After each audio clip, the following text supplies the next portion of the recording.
At 82 years young, I want to share a hard truth with you. The decision to enter a nursing home is one I wish I could take back. They told me it would be better.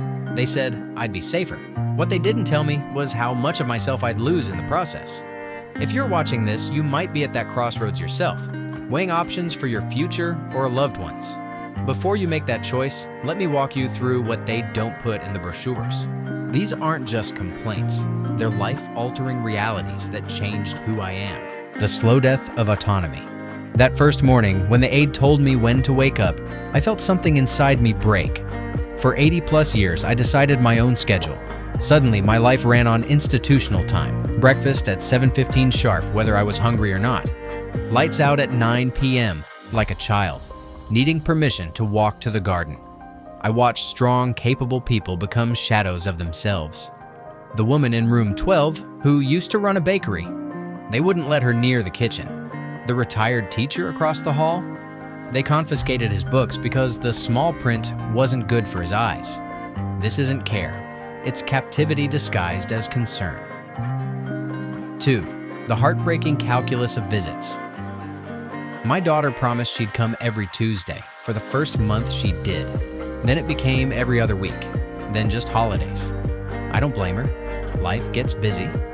But here's what they don't tell you. Every canceled visit chips away at your humanity. You start to feel like furniture, something people remember when they walk by, but otherwise ignore. The worst are the birthdays.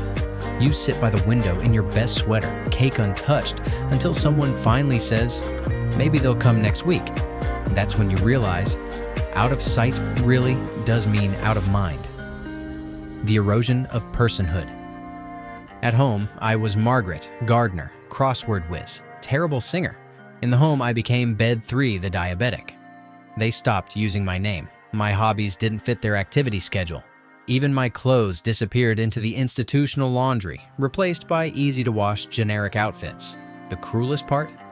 Watching the spark leave people's eyes as they realize they're no longer individuals, just another body to be bathed, fed, and put to bed.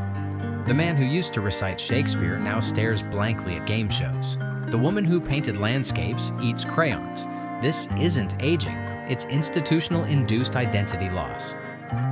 The accelerated decline phenomenon. Here's the dirty secret. Nursing homes make you weaker, much faster than nature intended. In 6 months, I lost the ability to make my own tea. They said the kettle was dangerous. The strength to open jars. Why bother when the staff will do it? Even the memory of how I liked my eggs after months of scrambled or nothing. It's a vicious cycle.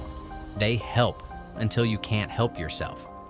Then they use your new helplessness to justify more help. I went from walking independently to needing a wheelchair in 18 months. Not from illness, but from disuse. The illusion of choice. Would you prefer applesauce or pudding? Feels like a choice until you realize those are your only options, today and every day. The fiction of autonomy is more painful than outright restriction. They let you believe you're deciding things, but every choice comes from their limited menu. Want to sleep in? The aide will wake you for meds. Prefer a shower at night? Mornings only. Like spicy food? Too hard on elderly digestion. You're not making decisions, you're selecting from pre-approved scraps of freedom. 6. The golden handcuffs. The most devastating realization? Getting out is harder than getting in. By the time I wanted to leave, my house had been rented out to cover costs. My furniture was in storage or sold. My body had adapted to constant assistance. They call it transitional care, but it's more like quicksand. The longer you stay, the harder escape becomes. And just when you're desperate to leave, they remind you, where would you go? Who would take care of you now? A message to my younger self. If I could go back, I'd fight tooth and nail to stay home. I'd hire help. I'd modify the house. I'd eat canned soup for every meal if it meant keeping my freedom. Because what they sell as safety feels more like supervised decline. To you watching this, explore every alternative. Fight for home care. Consider co-housing. Anything that lets you keep making your own choices. Because once those doors close behind you, the person you were starts disappearing. One scheduled meal, one confiscated belonging, one missed visit at a time. Your turn. Have you or a loved one face this decision? What questions do you wish you'd asked? Share below. Your story could save someone from learning these lessons the hard way.